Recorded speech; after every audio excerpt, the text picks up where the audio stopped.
What magic തുടരുന്നു എന്ന് നമ്മൾ പറയാൻ പോകുന്നത് വാട്ട് ഇഫ് എന്ന് പറഞ്ഞാൽ അതിൻ്റെ അർത്ഥം എന്താണ് നമുക്ക് നോക്കാം. അത് എങ്ങനെ ഉപയോഗിക്കുന്നു എന്നുള്ളതാണ്.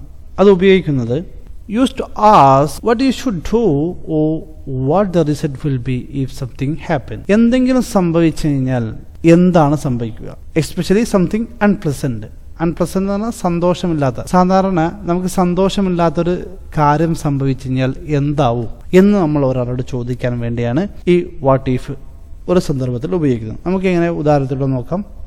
What if this plan of yours fails, what then? നിങ്ങൾ പ്ലാൻ ചെയ്ത ഈ കാര്യം പരാജയപ്പെടുകയാണെങ്കിലോ, വാട്ട് ദെൻ? പിന്നെ എന്ത് ചെയ്യും, നമ്മൾ എന്ത് ചെയ്യും എന്നുള്ള ഒരു ചോദ്യത്തിന് ഇവിടെ വാട്ട് ഇഫ് ആണ് ഉപയോഗിക്കുന്നത്. അതുപോലെ what if it's rain tomorrow, നാളെ മഴ പെയ്യുകയാണെങ്കിൽ എന്ത് ചെയ്യും? We will just have to postpone it. ചിലപ്പോൾ നമുക്ക് എന്ത് ചെയ്യണം, മറ്റൊരു ദിവസത്തേക്ക് മാറ്റി വെക്കേണ്ടതുണ്ട്. ഇനി മറ്റൊരു ഉപയോഗം വാട്ട് ഡസ് ഇറ്റ് മാറ്റർ, അത്ര സാരല്ല എന്നുള്ള ഒരർത്ഥത്തിൽ ഉപയോഗിക്കാറുണ്ട്.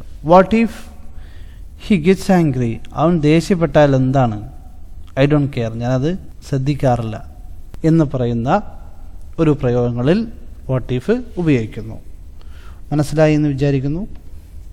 അതുപോലെ തന്നെ മറ്റൊരു ഉപയോഗമാണ് what it takes. What it takes എന്ന് പറയുമ്പോൾ അതിൻ്റെ അർത്ഥം to have the quality or character to be successful. ഒരു കാര്യം ചെയ്യാനുള്ള യോഗ്യത, അതിൻ്റെ ചെയ്യാനുള്ള ഒരു പ്രവൃത്തി പരിചയം, ഒരു കഴിവുള്ള ഒരാൾ എന്നർത്ഥത്തിൽ ഉപയോഗിക്കാറുണ്ട്. ഒരു ഉദാഹരണം നോക്കാം. She doesn't have college degree, ഒരു കോളേജ് ഡിഗ്രി അവൾക്കില്ല. ബട്ട് ഐ തിങ്ക്, ഞാൻ വിചാരിക്കുന്നു, she has what it takes to do this job, ഈ ജോലി ചെയ്യാനുള്ള കഴിവ് അവൾക്കുണ്ട്.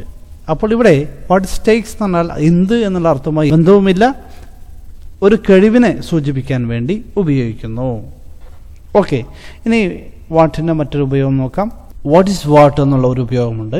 If you know what is what, you know the important things that need to be know about a situation. ഒരു അവസരത്തിൽ ഇപ്പം എന്തെങ്കിലും ചെയ്യുമ്പോൾ നമുക്ക് അത്യാവശ്യമായി വേണ്ട കാര്യങ്ങൾ എന്നൊരർത്ഥത്തിൽ വാട്ട് ഈസ് വാട്ട് ഉപയോഗിക്കാറുണ്ട്.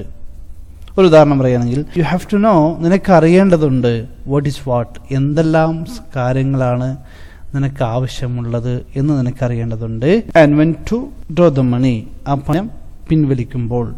അപ്പോൾ നമുക്ക് ഇനി വാട്ട് മാജിക്കിൻ്റെ മറ്റൊരു അധ്യായവുമായി നമുക്ക് വീണ്ടും കാണാം. See by.